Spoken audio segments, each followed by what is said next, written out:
Welcome to Life by Design for Chiropractors, episode 123.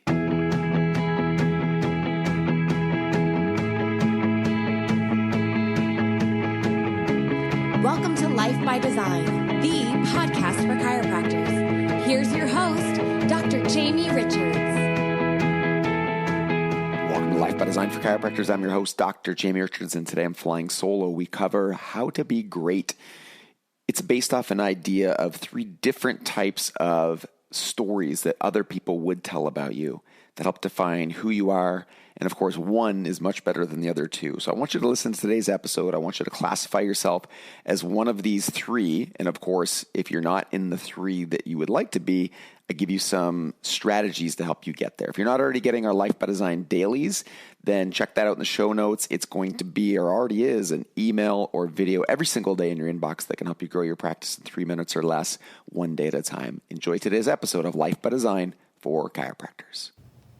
There's 3 types of people, guys, that you could be classified as, or really, if you think about it, there's 3 stories. So I want to tell you these 3 stories, and as you're listening, I want you to think about what story someone would tell about you. So story number one is, let's use Bill as an example. If you were to ask Bill's coworker, somebody might say, Bill, yeah, he's all right.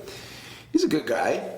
He generally does his job. He's late sometimes, but when he's here, he's easy to work with.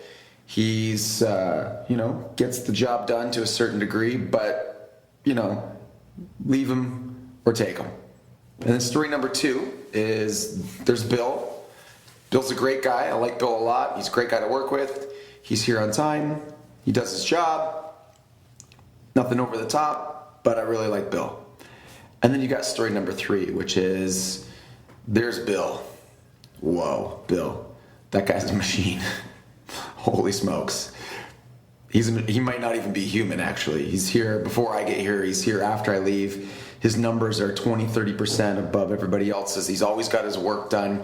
He's always super positive. He's always upbeat. Nothing can set him off course. Even the most difficult, challenging day, which crushes everybody else, Bill just seems to, dust himself off and move on. Bill is, honestly, he's a machine.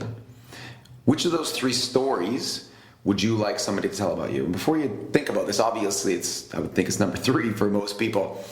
And it's not that you need people to tell a story about you, and it's not that you're doing things in order to get a response from somebody else.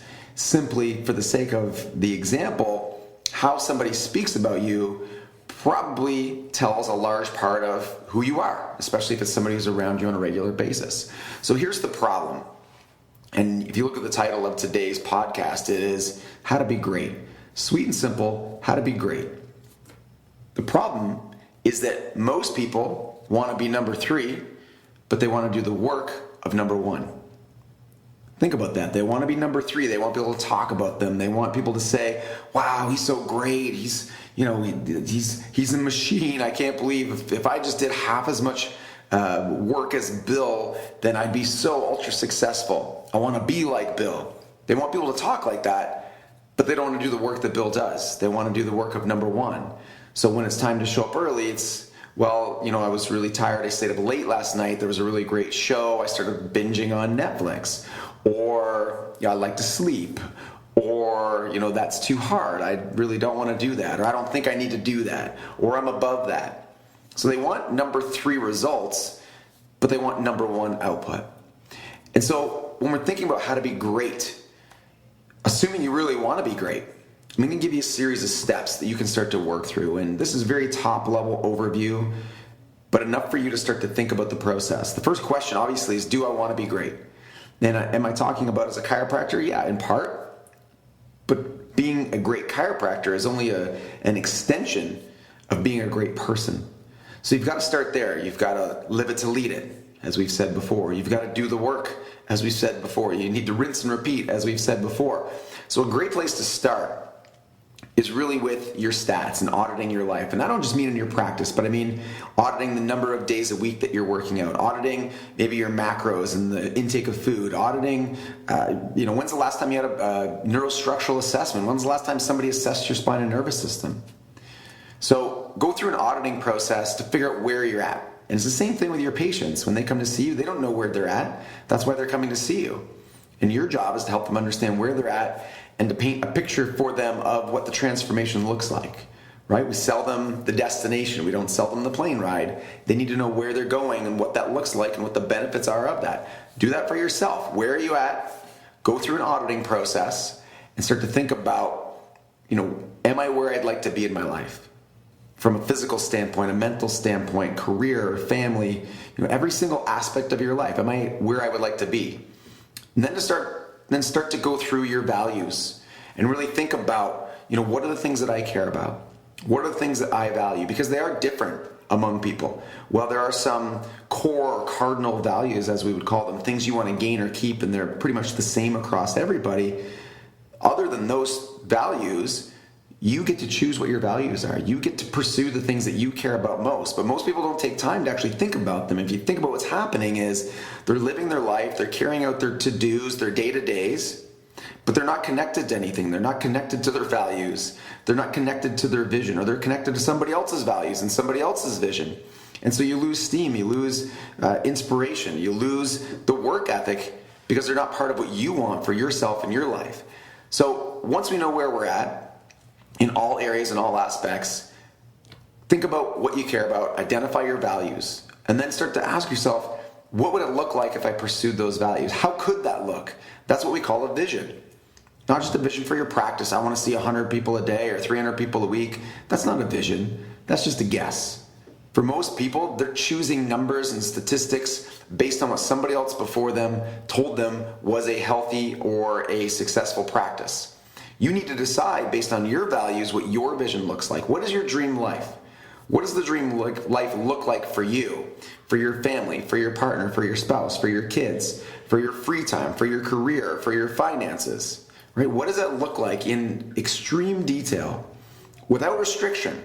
When you're creating your dream life without restriction, don't think to yourself, well, I could never do that, or that would be impossible, or that's going to be too hard. The fact of the matter is most of the things that you think are too hard are probably hard, but you're not going to accomplish them because you've already told yourself they're too hard, meaning nobody can accomplish them. And so it's okay if you don't even try. Things in life are hard, and it's okay if they're hard. And when we accomplish something that's hard, it builds our self-esteem. And as we see our values, uncover them, we set our vision, and we start to create a plan and a blueprint. And this is everything from your practice. So what are the practice goals? What is the practice plan? How many days a week do I need to work? How many people do I need to see per hour? What do I need to charge? What do I need to collect? How many referrals do I need? How many new patients do I need? What are my conversion ratios that I require in order to meet the goals that are going to lead me to the results that I need, that are connected to the values that are mine, that'll lead me to the vision and the dream life that I've set out for myself? And then get support, get help. That's the one thing that I wish I did earlier in my practice, was get help. And out of my own stubbornness and my thinking that I could do everything by myself, I lost hundreds of thousands of dollars. I set myself back many, many, many years and had to suffer many, many, many, not just stressful, but debilitating experiences in my practice and personal life because I was unwilling to get help. And that help could be anything. It could be a mentor, it could be support from someone who's already your friend, support within the profession or outside. But get some help. Shortcut the process. Don't reinvent the wheel. Don't make the same mistakes other people are making when really, and it doesn't even need to be a financial investment to get support or mentorship, although it may be. But every dollar you spend on support, guidance that is going to shortcut your process drastically is going to save you tens of thousands, if not hundreds of thousands of dollars to get to where you want to be on this path to be great. And then really the final piece of it is just rinse and repeat.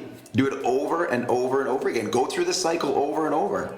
Whether it be 90 days, I think that's a great rhythm, 90 days, and then larger reviews for yourself every 365 days, for your family, 90 days, every 365 days as well. And by doing that, you go back to the start and you audit. Well, where am I now? How does that compare to what I set out for myself? Are my values still the same? Is my vision the same? What's the gap? What's the plan? What do I need to do? How do I schedule that into my day-to-day life? And not just scheduling work and the career, but scheduling time for myself, scheduling time for my fitness, scheduling time for my personal nutrition, self-care, for other things that make me happy, other things that I want to pursue. And then carry those out, see where you're at, re-audit, rinse and repeat over and over and over and over again. You know, people want to be great. They want to be talked about like number 3 in the stories, but they want to do the work of number 1 and maybe even number 2.